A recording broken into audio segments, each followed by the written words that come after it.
Okay, Dad, so let me back up here so you can kind of get your bearings. Of course, you've seen this bathroom before. Vanity, commode. We cut out the tub here. We've replaced the insulated, and we're going to close up the skylight there. We put a little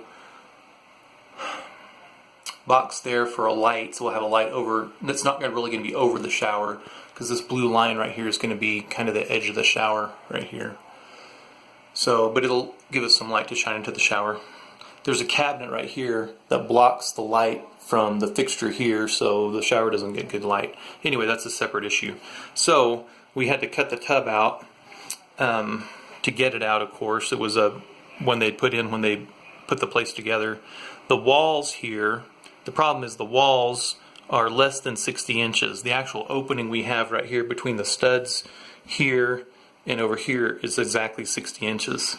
So the insert that we bought was 60 inches wide exactly, but I forgot about the rotational factor, that we weren't going to be able to rotate it in here. So we got it in the room, and I was like, oh, drat, because it's 24 inches tall. Let me just show you the box. So this is the box. And this is actually what it looks like. So you can see the drain here. And the walls are 20 inches tall, and it's 30 inches deep, so there's just no way to rotate it in the room even, much less the bathroom, we can't rotate it in there, much less out here where the walls are even less than 60 inches. So what they'd done, they had the tub that was in here had this big space around the back, so it went against the wall, it went against the floor, but it had this big space around here. So they had run the wiring outside the studs here into the wall over here. This wiring was actually outside these studs, and it was tight, so there was no way I could push it against and even notch it to try to get it back here. I had to put in a couple of J-boxes and put an extension on. So there's a J-box in there, there's a J-box here, and an extension between here. And that was on both sides, actually. Over here I had to do the exact same thing.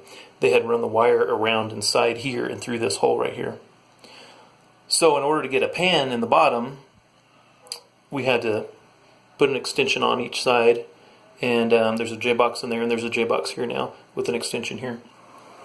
Well, the same thing with the plumbing. So they brought up the PEX, the plumbing, the hot and cold here, and this comes up about 3 or 4 inches, which is fine. I could actually probably cut the floor out here and then cut into the stud and bring it up and get that out of the way. This is the real problem, though. So this was the drain that came over here, and the drain for the shower was actually right here.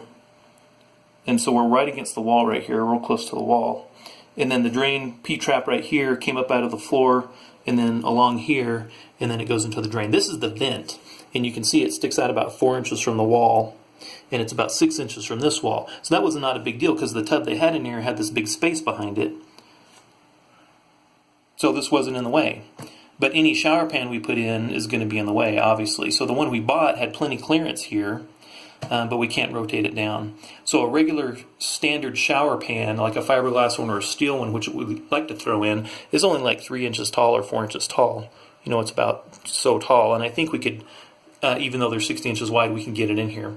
So my plan was to build a platform, just out of 2x4s or 4x4s or whatever, and then put some wood on top, like some plywood. And this would give me plenty clearance here for the plumbing. And you probably can't see that, that's not a good angle, but that's plenty clearance for the plumbing. As well as mostly for this. So if we get a regular shower pan, I'm going to have to cut that out.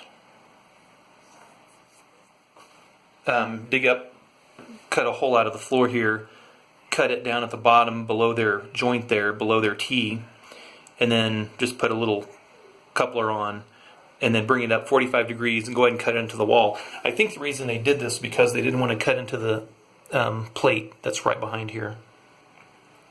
So that was just a step we were trying to save by getting a shower pan that had a space back here, or even a step or a ledge or something.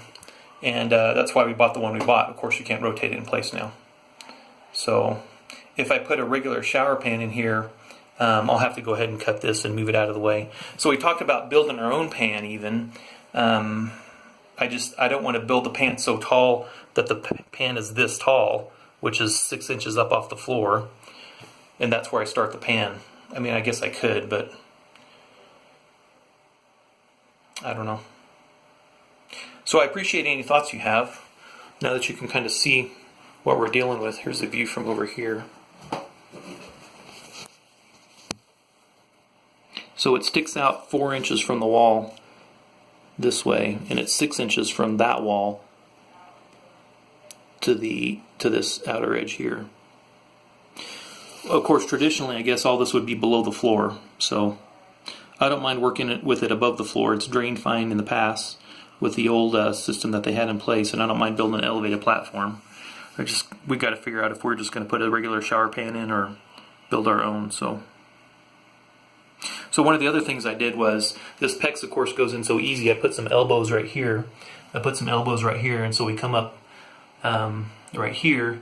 This was an access panel right here that goes from the spare bedroom. And so what I'm going to do is I just put some ball valves here, so if there is any problem with the plumbing above it, we can just pull that panel off and access the ball valves and cut the water off to the